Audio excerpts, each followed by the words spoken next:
اللہ تعالیٰ نے قرآن کریم کو ہمارے لیے بلکہ پوری دنیا کے انسانوں کے لیے رہنمائی کا ذریعہ بنایا، اور اللہ تعالیٰ نے اپنی آیات کو کھول کھول کے اس طریقے سے بیان کیا ہے کہ کوئی بھی انسان گمراہی نہ اختیار کرے، بلکہ اس کو سننے والا یا اس کو پڑھنے والا ایک بہترین رستہ اختیار کرے جو اس کو فلاح کی طرف لے کے جائے اور دنیا اور آخرت دونوں کی بھلائی حاصل کر سکے۔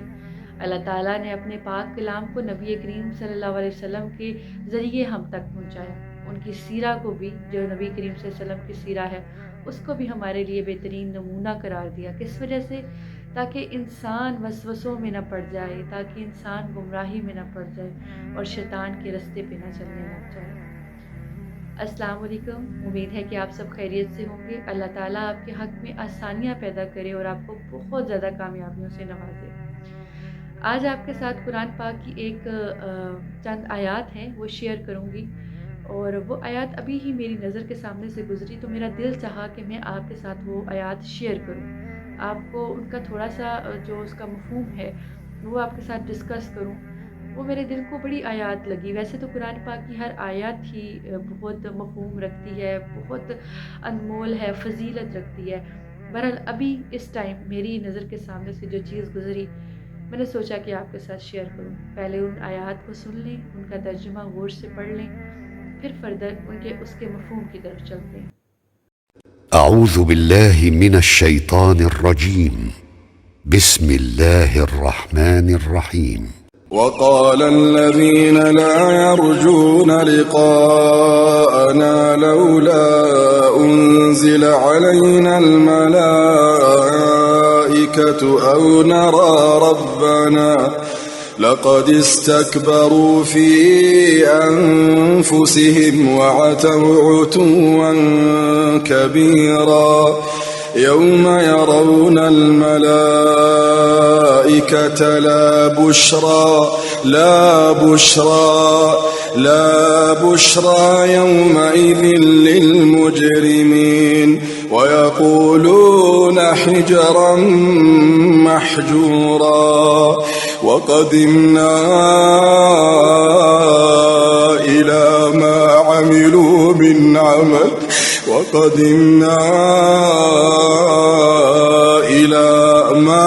عملوا من عمل فجعلناه هباء منثورا وقدمنا إلى ما عملوا من عمل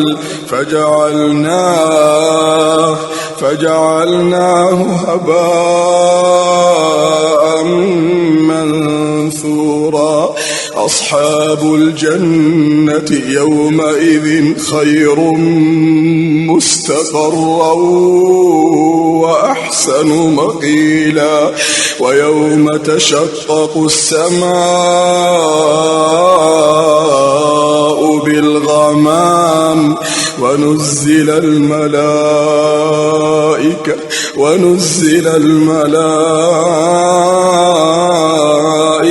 تنزيلا الملك يومئذ الحق للرحمن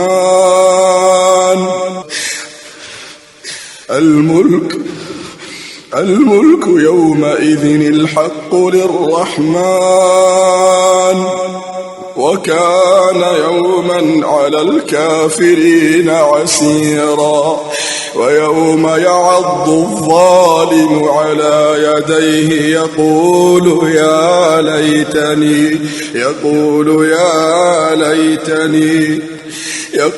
يا ليتني اتخذت مع الرسول سبيلا يا ويلتى ليتني لم أتخذ فلانا خليلا ليتني لم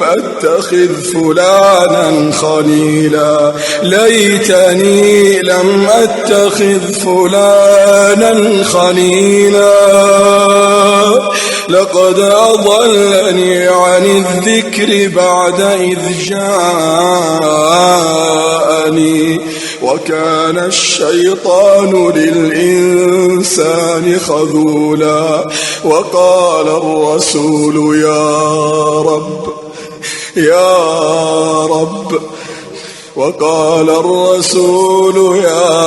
رب إن قوم اتخذوا هذا القرآن مهجورا. اللہ اکبر، اللہ اکبر. آپ نے یقیناً ان آیات کے ترجمے کو سنا ہوگا اور پڑھا ہوگا غور سے. آپ مفہوم کو سمجھنے سے پہلے صرف ایک بات اپنے ذہن میں کلیئر کر لیں. کیا آپ نے جب یہ آیات سنی اور پڑھی تو کیا آپ کو کافی حد تک ان چیزوں کی سمجھ آئی نا کہ اللہ تعالیٰ ہم سے کیا کلام کر رہے ہیں، اللہ تعالیٰ کس لہجے میں ہم سے بات کر رہے ہیں؟ ٹھیک ہے، آپ کو یہ بات سمجھ آئی نا؟ تو اگر آپ کو یہ بات سمجھ آ گئی ہے تو اٹس مین آپ کی وہ والی بات رد ہو جاتی ہے کہ جی قرآن پاک مولوی صاحب پڑھائیں گے، قاری صاحب پڑھائیں گے، کوئی علماء دین پڑھائے گا تو تب ہمیں سمجھ آئے گی، ادروائز ہم گمراہ ہو جائیں گے. ایسی پاسبلٹی نہیں ہے نا. یہ اللہ کا کلام ہے. اللہ تعالیٰ جب انسان کو مخاطب کرتا ہے، جب آپ کسی انسان سے مخاطب ہوتے ہیں تو وہ تو مخاطب ہوتے ہیں، لیکن سم ٹائم ایسے ہوتا ہے نا کہ دو لوگ کھڑے ہوتے ہیں تو آپ ایسی بات کر جاتے ہیں کہ تیسرے بندے کو جا کے وہ چبھ رہی ہوتی ہے، بیکاز آپ نے وہ اس تیسرے بندے کے لیے بات کی ہوتی ہے، حالانکہ آپ نے اس کو پراپر اپنی طرف متوجہ نہیں کیا ہوتا، پراپر اٹینٹیولی اس کو میسج نہیں کنوے کیا ہوتا. بٹ دو لوگ آپس میں ڈسکشن کر رہے ہیں اور ایک بندہ تیسرے کو پیغام پہنچانے کے لیے کوئی ایسا اشارہ، کوئی ایسا ایکٹ کر دیتا ہے کہ اس کو سمجھ آ جاتی ہے. ٹھیک ہے، جب انسان کو انسان کی نہ کہیں بھی باتیں سمجھ آ جاتی ہیں تو میرا رب تو قرآن کی آیات کو کھول کھول کے بیان کر رہا ہے. اگر یہ آیت آپ کو سمجھ آ چکی ہے، جتنی بھی آیات تھی، تو یہاں پہ یہ بات تو مطلب اب مقصد نہیں نہ رکھتی کہ آپ کو کسی عالم نے پڑھانا ہے تو آپ نے سمجھنا ہے. تو تھوڑا تھوڑا قرآن کو کھولا کریں، پڑھا کریں، ایک ایک سپارے کا مطلب ایک ایک پارے کا ایک ایک پیج کھول کے پڑھا کریں تو یہ آپ کے لیے آسانی ہوگی. بہرحال مفہوم کی طرف بڑھتے ہیں. اللہ تعالیٰ نے یہاں پہ پہلی لائن میں کن لوگوں کو مخاطب کیا ہے؟ یعنی وہ لوگ جو کہتے ہیں کہ رب کہاں ہے. ٹھیک ہے، ہمیں رب نظر نہیں آ رہا، فرشتے اتر نہیں رہے.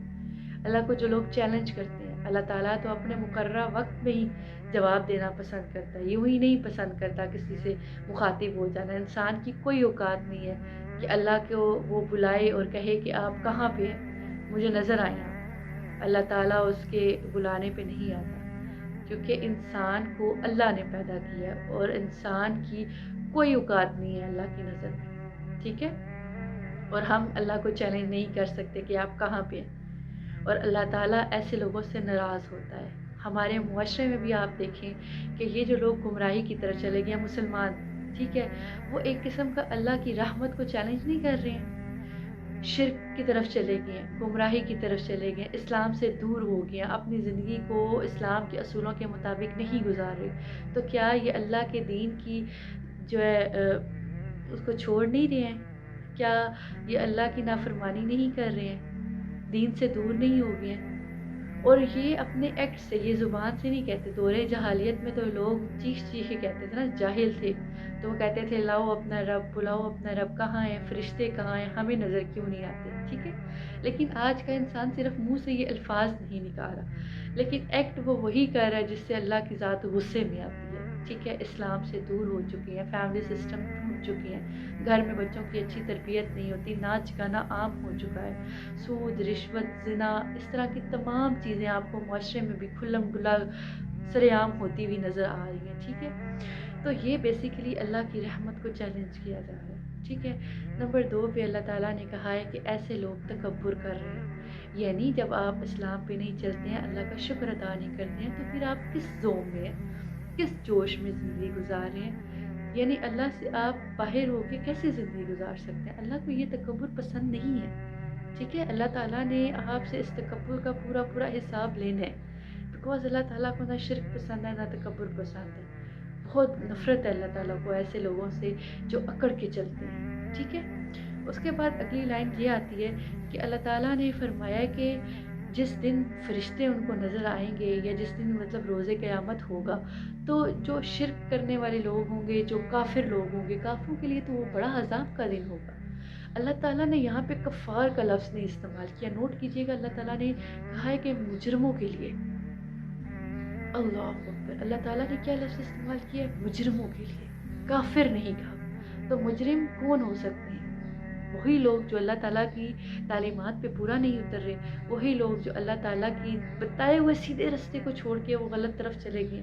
تو اللہ تعالیٰ نے فرمایا کہ وہ لوگ جو مجرم لوگ ہوں گے اس دن وہ مطلب عجیب کیفیت میں ہوں گے, پریشانی میں ہوں گے. وہ جب اللہ کے عذاب کو دیکھیں گے, اللہ کے فرشتوں کو دیکھیں گے, تو وہ اپنے جو ہاتھ ہیں وہ منہ میں دبا لیں گے, یعنی خوف سے. اتنا خوف ہوگا کہ وہ تھر تھر کانپ رہے ہوں گے, خوف سے اپنے ہاتھ جو ہے نا منہ میں دبا لیں گے کہ ہم اب کس طرح سے بچیں گے. آخر کار وہ دن آ گیا جس دن کا ہمیں قرآن نے بتایا تھا, اللہ کے نبی نے بتایا تھا. ہم نے کہیں نہ کہیں سنا تھا کہ قیامت کا دن آئے گا اور فیصلے کا دن ہوگا, اور وہ دن بڑا سخت ہوگا. ٹھیک ہے, تو صرف کافروں کے لیے نہیں, اللہ نے مجرموں کا لفظ استعمال کیا کہ جو مسلمان آج کے دور میں ڈینائی کر رہا ہے تعلیم کو, اسلام کی تعلیم کو, اور نبی کریم صلی اللہ علیہ وسلم کی پیروی کرنے سے وہ ہٹ رہا ہے, وہ برائی کو نہیں روک رہا, وہ برے کاموں سے خود نہیں رک رہا, وہ اپنے معاشرے کو بہتر نہیں بنا رہا, اپنے گھر کے لیے وہ عذاب بنا ہوا ہے, تو ڈیفینیٹلی وہ مجرم ہے. ٹھیک ہے, اللہ کے قانون میں وہ سخت مجرم ہے اور اس کو سخت سزا ملے گی. اس کے بعد اللہ تعالیٰ فرماتے ہیں کہ پھر جب وہ فیصلے کا دن آئے گا تو ہم ان کے اعمال کی طرف توجہ کریں گے. ٹھیک ہے, ہم ان کے اعمال کی طرف متوجہ ہوں گے اور دیکھیں گے کہ انہوں نے کیا اعمال کیے. ان کو جوانی دی تھی, جوانی انہوں نے کہاں پہ گزاری, ان کو مال دیا تھا, پیسہ دیا تھا, وہ انہوں نے کن کاموں میں خرچ کیا. ٹھیک ہے, جوانی دی تھی, جوانی میں آپ کو پتہ ہے کتنی پوٹینشیل ہوتا ہے انسان کے اندر, اتنا انرجیٹک ہوتا ہے, وہ کچھ بھی کر سکتا ہے. تو جوانی کا سوال ہوگا کہ بھئی جوانی کہاں پہ گزاری.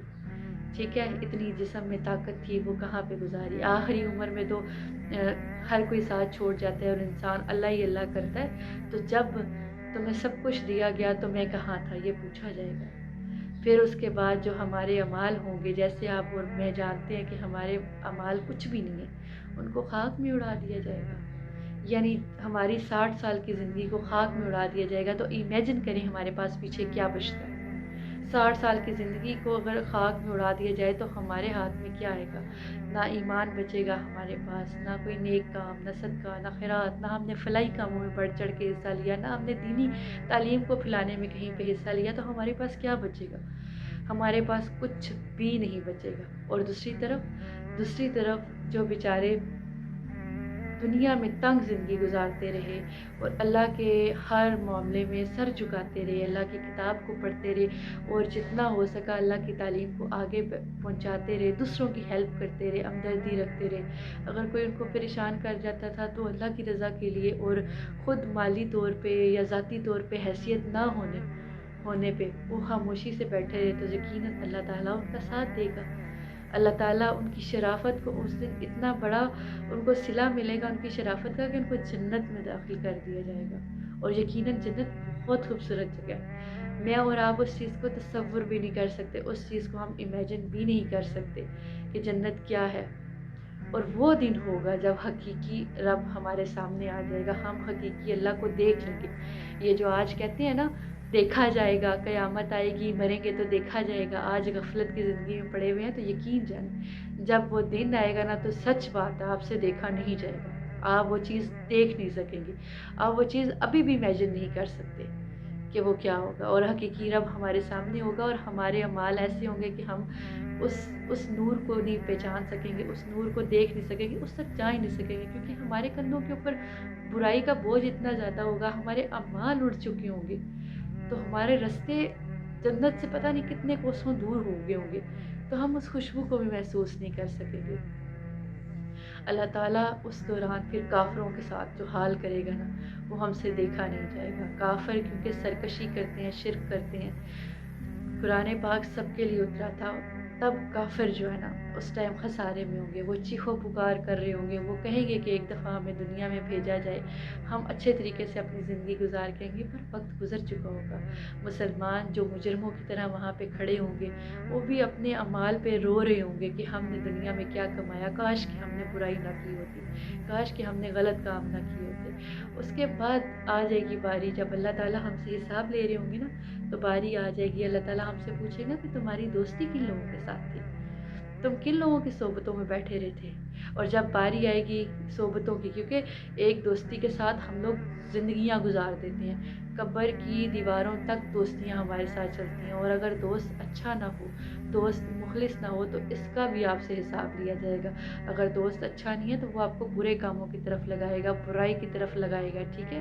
تو یہ بھی آپ، اگر کوئی اچھا دوست نہیں ہے، اس کا گناہ اور آپ کا گناہ سیم ترازو میں تولا جائے گا، بیکاز آپ اس کو سمجھا نہیں پائے ہوں گے کہ برے کام سے رک جاؤ۔ نہ دوست آپ کو روک پایا ہوگا کہ تم نے برے کام نہیں کرنے، بلکہ آپ لوگوں نے مل کے اگر برے کام کیے ہوں گے تو مل کے آپ دوزخ میں جلیں گے، ٹھیک ہے؟ آپ انسان، میں اور آپ، اگر ہماری دوستی غلط سوسائٹی والوں کے ساتھ رہی، ہماری جو کمپنی ہے وہ غلط لوگوں کے ساتھ رہی، جو اللہ کے لیے کام نہیں کرتے تھے یا اللہ کی تعلیمات کو آگے نہیں پہنچاتے تھے، بلکہ فحاشی کو، گانوں کو، بری محفلوں کو، ناچ گانے کو، مجروں کو پروموٹ کرتے تھے، تو ڈیفینیٹلی ہم لوگ جنت میں اکٹھے بھی نہیں جا سکیں گے۔ ظاہر ہے ہمارا دوست اگر جل رہا ہوگا تو ہمارا ہی دوست ہوگا نا، ہم بھی تو اس کو روک نہیں پائے ہوں گے، اس کو برائی سے جو ہے نا وہ دور نہیں کر پائے ہوں گے، تو ہمارا ٹھکانہ بھی دوزخ بن جائے گا۔ اس ٹائم ہم غفلت کی نیند سے اٹھیں گے اور بھاگیں گے اس شخص کے پاس سے اور کہیں گے کاش میں نے تم سے دوستی نہ کی ہوتی، تم مجھے یہاں تک لے آئے ہو، تمہارے کرنے کی بھی آدھی سزا میرے کھاتے میں آ رہی ہے، تمہارے گناہوں کا بھی آدھا گناہ میرے کھاتے میں آ رہا ہے، وجہ تو تب آپ کو سمجھ آئے گی کہ دوستی کتنی انمول چیز تھی، ہمیں کیوں دوستی اچھے انسان سے کرنی چاہیے تھی۔ ہم نے تو فقط ایک دوستی کی تھی، لیکن اس کا ہمیں بدلہ یہ مل رہا ہے کہ ہمیں جہنم میں جلنا پڑے گا۔ اور پھر اس کے بعد اللہ تعالیٰ فرمائے گا کہ میں نے بتایا نہیں تھا کہ شیطان تمہارا کھلا دشمن ہے، کیا میری آیتیں تمہارے تک پہنچی نہیں تھی، میری آیات کو تم نے پڑھا نہیں تھا؟ تو ظاہر ہے اللہ تعالیٰ نے تو اپنا فرض ادا کیا، انسان کو برائی سے بچانے کے لیے، انسان کو وہ روزے قیامت کے دن جہنم سے بچانے کے لیے، انسان کی غلطی ہے نا، انسان کو پڑھنا چاہیے تھا، انسان کو ان آیات کو دیکھنا چاہیے تھا اور ان پہ عمل کرنا چاہیے تھا۔ اور اس کے بعد جو آپ لوگ کہتے ہیں نا کہ نہیں اللہ تعالیٰ بڑا غفور رحیم ہے، اللہ تعالیٰ ہمیں معاف کر دے گا، کوئی مسئلہ نہیں، ہمارے نبی پاک نے ہمارے لیے دعا کرنی ہے، ہم سب بچیں گے۔ اللہ کے نبی بھی شکایت کریں گے کہ اے اللہ یہ وہ لوگ ہیں جنہوں نے قرآن کو چھوڑ دیا، کیونکہ اللہ کے نبی جاتے جاتے ہم میں کیا چیز چھوڑ کے گئے ہیں؟ قرآن چھوڑ کے گئے ہیں نا، اور کہہ کے گئے ہیں کہ اللہ کی رسی کو مضبوطی سے تھامے رکھو، تو رسی کس نے چھوڑی؟ ہم نے چھوڑی، ہماری غفلت کی وجہ سے چھوٹی ہم سے رسی اللہ تعالیٰ کی، تو پھر اس میں دوش کس کا ہے؟ اللہ تعالیٰ کی طرف سے جو علم آیا نبی پاک نے ہم تک پہنچایا، انہوں نے اپنا فرض پورا کیا۔ اس دن دکھ سے نبی پاک صلی اللہ علیہ وسلم بھی شکایت کریں گے ہم سے کہ اے اللہ یہ وہی لوگ ہیں جنہوں نے قرآن کو چھوڑا اور گمراہی کا رستہ اختیار کیا۔ استغفر اللہ، اللہ تعالیٰ ہمیں محفوظ رکھے۔ آپ لوگ جتنے مجھے سن رہے ہیں، میں آپ سے ریکویسٹ کرتی ہوں کہ کائنڈلی اپنی زندگی میں اللہ تعالیٰ کے ساتھ بانڈنگ کو جوڑ کے رکھیں۔ یقین جانیں اگر آپ اپنی زندگی میں سے ایک رب کی ذات کو اور رب کے تصور کو نکال دیتے ہیں نا، تو پیچھے ڈپریشن بچتا ہے، پیچھے انزائٹی بچتی ہے، نا امیدی بچتی ہے، ٹھیک ہے؟ زندگی میں کوئی مقصد نہیں بچتا، ٹھیک ہے؟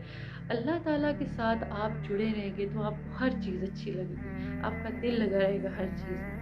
آپ اللہ سے اپنے حالات کے لیے دعا مانگا کریں، اپنی ہدایت کے لیے خود مانگا کریں، اللہ تعالیٰ سے دعا کیا کریں کہ جو زندگی گزر گئی اس کی مجھے معافی دے دے، اور جو آنے والی زندگی ہے اس زندگی میں سے مجھ سے کوئی ایسا کام لے لے جو قیامت کے دن میرے لیے شفاعت کا باعث بنے، جو قیامت کے دن میرے لیے رحمت کا باعث بنے، وہ کام میرے لیے باعث فخر بنے۔ جو زندگی گزر گئی اس کی معافی مانگے، اس کی معافی آپ کو مل سکتی ہے، بٹ آگے آنے والی زندگی کو بہتر کرنا آپ کے ہاتھ میں۔ اور دوسری بڑی بات، جب حق آپ تک پہنچے تو آپ کا بھی حق بنتا ہے کہ اس حق پہ قائم رہیں اور لوگوں کو بھی اس کی ترغیب دیں۔ یہ جتنے لوگ میری اس بات کو سن چکے ہیں، یہ ویڈیو دیکھ چکے ہیں، ان کے اوپر لازم ہو گیا ہے کہ وہ دوبارہ گمراہی کا رستہ اختیار نہ کریں، کیونکہ یہ اللہ کی آیت آپ کے سامنے کھل کے آ چکی ہے۔ اگر اس کے مطابق بھی آپ زندگی بھر چلتے رہیں نا تو آپ کی زندگی سکون سے گزرے گی، ٹھیک ہے؟ اور اگر یہی آپ اس آیت سے بھی انکار کرتے ہیں اور کہتے ہیں کہ ہمیں کسی نے کھل کے بتایا نہیں تھا، تو ظاہری سی بات ہے آپ تو کھلی دشمنی پال رہے ہیں اللہ کے ساتھ، ٹھیک ہے؟ اللہ تعالیٰ نے کہا ہے کہ جب تک تم نا علم ہوتے ہو نا، مطلب علم نہیں ہوتا، واقف نہیں ہوتے، تب تک کی معافی ہے، لیکن جب علم تم تک پہنچ جاتا ہے، تم واقف ہو جاتے ہو اور اس کے بعد تم گمراہی کا رستہ اختیار کرتے ہو، وہ تمہارے لیے بہت بہت بری چیز ہے۔ تمہارے لیے اس بات کا بہت زیادہ دگنا تگنا عذاب ہے کہ ایک چیز تم تک پہنچی اور تم نے اس چیز کا انکار کیا۔ لہٰذا اپنی زندگیوں کو اپنے لیے بہتری کا سبب بنائیں، اپنی زندگیوں کی حفاظت خود کریں، اپنے ایمان کی حفاظت خود کریں۔ قیامت دور نہیں ہے، تھوڑے سے چند سالوں کی زندگی ہے اور اس کو خراب مت کریں۔ انشاءاللہ اگلی ویڈیو میں پھر کسی نئے ٹاپک کے ساتھ آپ سے ملاقات ہوگی۔ ابھی تک کے لیے اللہ حافظ۔